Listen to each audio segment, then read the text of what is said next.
Americans love using their credit cards, the most secure and hassle-free way to pay. But DC politicians want to change that with the Durbin-Marshall credit card bill. This bill lets corporate megastores pick how your credit card is processed, allowing them to use untested payment networks that jeopardize your data security and rewards. Corporate megastores will make more money, and you pay the price. Tell Congress to guard your card, because Americans lose when politicians choose. Learn more at guardyourcard.com. Looking for excitement? Chumba Casino is here. Play anytime, play anywhere. Play on the train, play at the store, play at home, play when you're bored. Play today for your chance to win and get daily bonuses when you log in. So what are you waiting for? Don't delay. Chumba Casino is free to play. Experience social gameplay like never before. Go to Chumba Casino right now to play hundreds of games, including online slots, bingo, Slingo, and more. Live the Chumba life at ChumbaCasino.com. VGW Group. No purchase necessary. Void where prohibited by law. See terms and conditions. 18+. Welcome, welcome, welcome. This is Edna J. White, and you are on Wounded to Wonderful and Keeping It Real. Yes, you are at the destination for real talk with a real person. Today, it's just me. And just real things that we encounter in life. So, I want to talk about today what I really want, and what came across my mind was this song with Jeffrey the Giraffe from Toys R Us. I don't want to grow up. I'm a Toys R Us kid. And when I ask my clients what do they want, it's about all this other stuff, and then I still go back and I say, I don't even say that's great. I say, what do you want? And it's a tough question, because most of the time we have not grown up. So today's topic is talking about, when I grow up, what do I really want? What is it that you really want in life? People still don't know what they want, even while they're grown up. My clients say this to me all the time, in their mid-40s, in their mid-50s, their mid-30s, their 50s and 60s. They really say this to me. A lot of people live their lives having no clue of what they want. They really just follow this, what they call this universal American dream with no second thought. You know, the picket fence, the husband and the wife, 2 or 3 kids, a dog, that thing. And not realizing and asking themselves, or even challenging themselves to say, what is it that I really want? If you ask me, and I've lived this life, it's so lousy, because I've lived other people's expectations of who I was supposed to be. I spent, years with, being what my parent thought I would be, and still it wasn't enough. And then I spent years with my spiritual parent, being what he wanted me to be, and it wasn't enough. And that was the bulk of my years. Yeah, it sounds kind of cheesy, but we only have one life. Make the most of it and do the things that make you happy. And you should start right now. See, people always say, you can say that it makes everything easy. You could say that, no. When I learned in my 40s that I can do things, and I can say things, I could believe things, and I could desire things, which is just a thought, but I could desire things that came true, and it was okay. That I could make mistakes, and it was okay. But no one really said that to me. No one really said, out of all the people I've met over my whole life, that you could be what you want to be. Maybe 1 or 2. Let me take that back. Maybe 1 or 2 people said that to me. And I had to go half a world away to find that out. So today I'm going to spend some time with you so you don't have to wonder like I did aimlessly through life. I'm going to give you 7 tips that I kind of adapted through life. And this is not during the time that I was listening to someone else's voice in my teens to my 20s, and then from my 20s to my 30s, late 30s, listening to someone else that pronounced something over my life. So that's after that. So in my 40s, I learned that being selfish really is an example that you can actually pinpoint what you want in life and what your dreams are. And you can actually say it with conviction. Remember when you were a little kid? Remember that? And you took a toy and said, no, I want that. Or you said, I was going to be a policeman, and you couldn't change them. No, I'm being a policeman. Being selfish in that way, turning that on, meant the world to me because I was being selfish. When I went to China, perfect example. My son was 23. My youngest son was 23. I only have 3 children. My youngest was 23, and I had a house. And everybody was grown. So I said to him, he was living in my house, and I said to him, he had his oldest son now in a home, and I said, well, I'm going away and I'm doing something for myself. And that was the first time I put myself first. I got rid of everybody else's thoughts. I got rid of everybody's ideals of what I should do. I had my own, career, my profession. I was a realtor for many years. I had my own office. I put that aside. I put my friends aside and anything else. And I said, I want to do what I want to do for me, something for me. It's so important to put yourself first. Those Bible believers, turn to your first love. Well, your first love was you. Hello. Because you knew nothing else. So if you don't turn to your first love, no one else will. No one else will love you like you love yourself. So I'm saying to you, with a spin of being selfish, I want to say be selfless, but maybe selfish at this point in this lesson of how to really, really want something in your life. So be selfish. My son taught me this lesson. My son Gary taught me this, and he got a tattoo that said, no regrets. Because he was able to say that he lived the expanse of was evil or good out of our eyes or not. He lived the expanse of it. So he experienced the life, the fullest of what he did. So there was no regret. And I thought about that. I was like, I didn't live my life the expanse of what it could be, bad or good.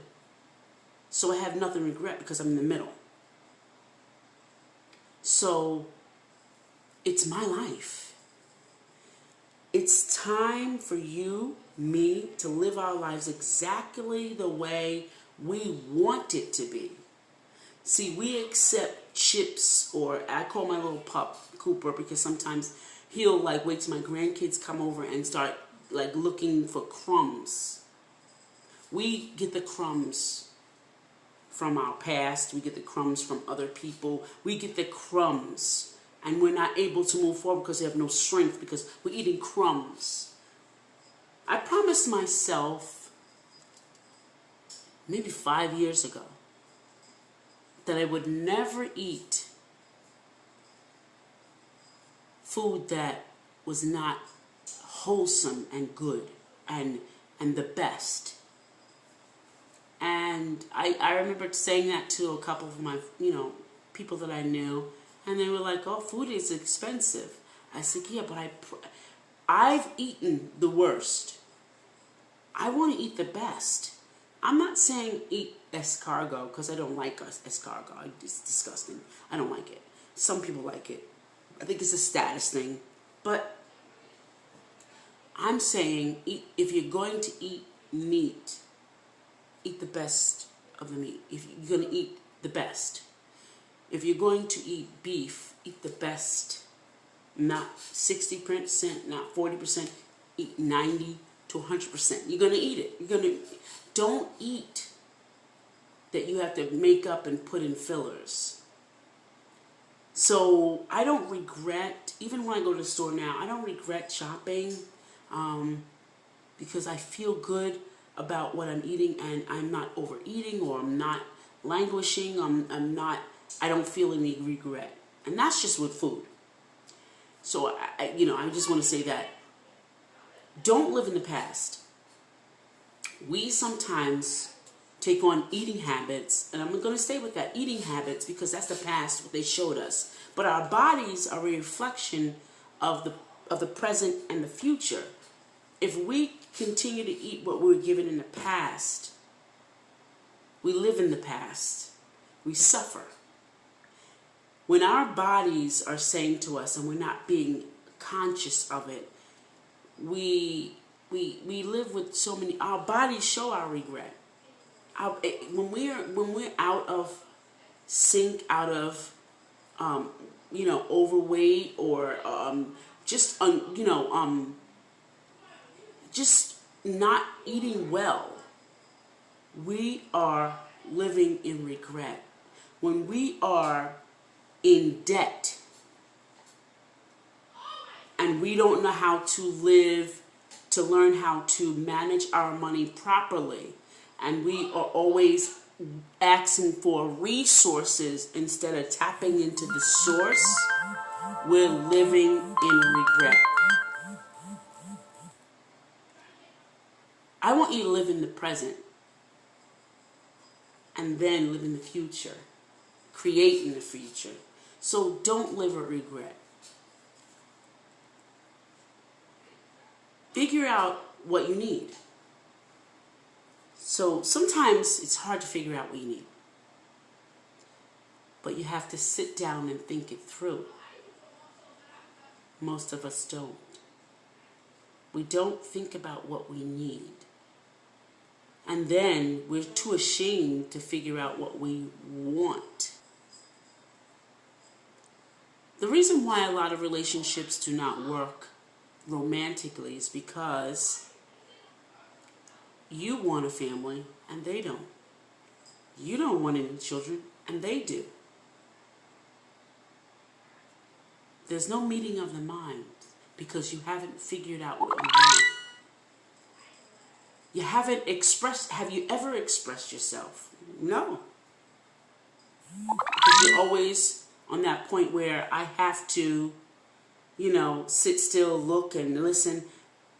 You have never expressed yourself, because part of expressing yourself is figuring out what you want. Love is figuring out what you want. When you want love and you want to be lovable, it's figuring out what you want. Financial security, it's knowing what you want. Or anything else. If it helps, I love lists. I love to write lists down. I actually bought me a Remarkable because I was using pads up and I was using books up, and there was too many books and everything all over. So I actually bought me a Remarkable, and I love it.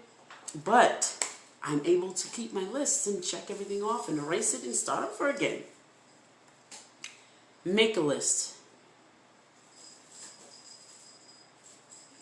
And always think of your life, because you're the book.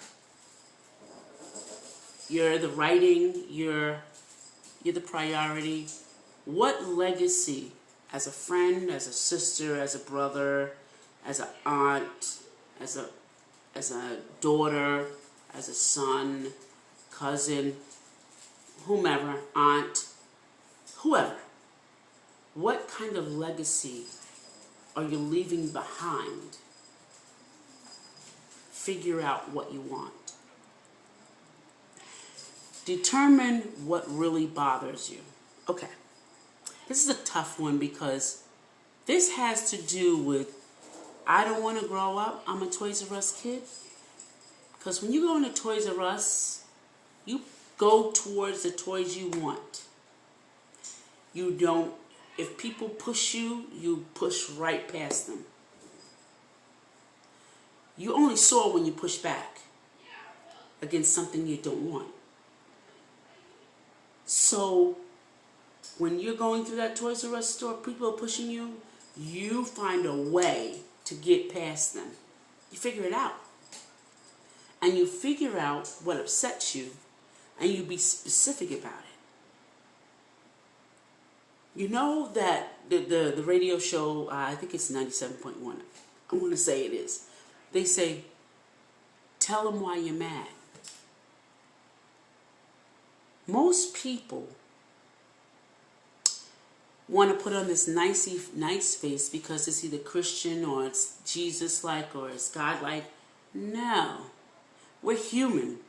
And I would rather tell somebody why I'm mad in a constructive way than a destructive way, because that's how behaviors happen. So determine what really bothers you. Don't say that you hate your job and you don't hate it. Pinpoint what exactly you hate about your job and then manage that. Could it be your micromanaging boss? Could it be your workload? Could it be your meaningless job title? Maybe all of the above. Now, you figured out what bothers you. How can you fix it? Because you're the one in the position. And how much do you want to fix it? Determine what really bothers you. Determine what makes you truly happy. And you hear the statements all the time.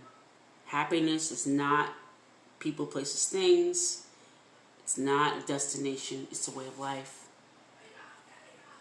Well, you're wasting life if you're not living happy. Your happiness is the root of all your desires. So you can't desire something if you're not happy. Because when you're not happy, you're not desiring anything. You don't want anything. You don't need, you may need some things, but you never acknowledge it.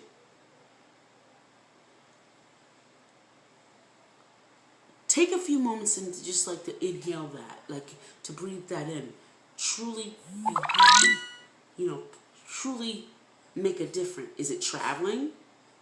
Is it being with your children? Owning a successful business? Having a significant other? Financial freedom? Once you pinpoint the one thing that makes you happy the most, you have a pretty clear idea of what you should strive for in life. Determine what really makes you happy. Let people know around you what you're trying to achieve. We were always told keep our business to ourselves, and kind of keep that silent and keep that under wraps and all of that. And I used to do that. And it got me nowhere. Absolutely nowhere. I started telling my goals and my desires to people. Either they left or they stayed and they bought into it. I voiced it all out. I was like, I'm saying what I want to do, and if people don't like it, boom, boom, boom. People left my life, and people came in, People bought in. People stayed. People said, hey, I'm hanging with you. People were there and people were not. If you tell people what you're trying to accomplish, most likely they'll support you and give you some support and ideas. Those tales of, our mother said was, my mother said was, everything that happens in this house stays here. Hate to tell you, that's another story for another time, but it doesn't stay. You bleed all over everyone when you don't share your goals and when you don't achieve anything. So let people know around you what you're trying to achieve. Stay positive. Yeah. Life doesn't always go our way, the way we want it. And sometimes it feels bad. Sometimes you're in dismay and your plans kind of go astray. But I learned one thing: take control instead of freaking out. Find a solution instead of going down with the rest of everybody. Try your best to roll with the changes. Changes happen. Okay, how can I make that happen? How can I pivot into that? Just recently, I was in a workshop, and it was called Pivot. I think it was Pivot, Shift Your Business During the Pandemic, and it was put on by theshiftgroup.com. And these guys are very supportive. They listened, they asked the right questions, and lo and behold, I had the answer. They just let me talk it out, and then they asked me the right question to make me pivot. And it changed the trajectory of how I work in my business. My business is actually booming right now. I'm getting, different coaching businesses. I wanted to go into corporate coaching. I'm getting offers and proposals from other people, and it's very substantial, which, sometimes I know my best friend Wanda always tells me, I am surprised that people ask me to do things, and she goes, if you say that one more time, me and you are going to fight. Stay positive. Sometimes your stuff kicks in. Your bad shame and the things that challenged you in the past kind of kicks in. But I know my worth. I do understand my worth. Sometimes it's overwhelming when people say, you're sitting with some of the best people, and it's overwhelming, and I have to stay positive and believe that I'm worth sitting amongst, great people and being paid for what I'm worth. Instead of freaking out, I rolled with the changes. And we all will get there one day. Someday, very soon. If we just understand that we can take a little detour, but sometimes the attitude is all that we need to keep going. The change in attitude is all we need to keep going. Stay positive. Feeling lost, out of control. If you aren't taking action in your life to turn your life around, to make changes, to actually put things down solidly and move forward and make things plain, if you're asking for a car and you want to manifest a car, you have to be specific as heck. I mean specific. Down to what year, down to what colors. You have to be specific as can be. When you don't do that, you're feeling lost because there's doubt, there's confusion, there's no trust in yourself, you're uncertain. Take control of your life, because it is your rest of your life. Take control of that. If you do that and you grab hold of life and you actually grow up and you find out what you really want, I guarantee that some of these ways that I just told you about will help you tremendously. I just want to say thank you for being here. Thank you for spending the time with me today. If you have a subject, an idea, or thought, comment, feedback, please email me at ednajwhite11@gmail. Visit me on thisisforyou.com. Or if you love social media and you're on Facebook, I am on ejwcoaching.com. Oh no, Facebook, .com. But please, this is something that all of us kind of go through, and especially right now. If you are listening today and you've heard this all the way through to the end, I want to give you a free abundance mindset book that I've written that I can help you with, this abundance mind thing. So if you are listening, email me at ednajwhite11@gmail.com and put in the subject line abundance mindset and ask for the book.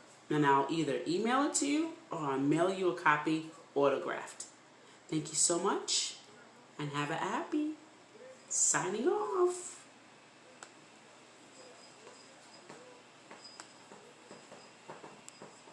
$231. That's the average number of apps used by many companies. This leads to a lot of context switching that can distract employees and costs your company. Luckily, Grammarly can help. Grammarly's AI works in over 500,000 apps and websites, making it easy for your team to crank out clear, on-brand emails, documents, messages, and more. In just one click, they can go from blank page to first draft, all without leaving the page they're on. Grammarly has 15 years of experience building effective, secure AI that can be implemented in days with minimal IT overhead. It goes beyond basic grammar to help tailor writing to specific audiences, whether that means adding an executive summary, fine-tuning tone, or cutting out jargon. Join 70,000 teams who save an average of $5,000 per employee per year using Grammarly. Go to grammarly.com/enterprise to learn more. Grammarly. Enterprise-ready AI. Hey guys, it is Ryan. I'm not sure if you know this about me, but I'm a bit of a fun fanatic when I can. I like to work, but I like fun too. And now I can tell you about my favorite place to have fun. Chumba Casino. They have hundreds of social casino-style games to choose from with new games released each week. You can play for free, and each day brings a new chance to collect daily bonuses. So join me in the fun. Sign up now at ChumbaCasino.com. Sponsored by Chumba Casino. No purchase necessary. VGW Group. Void where prohibited by law. 18+. Terms and conditions apply.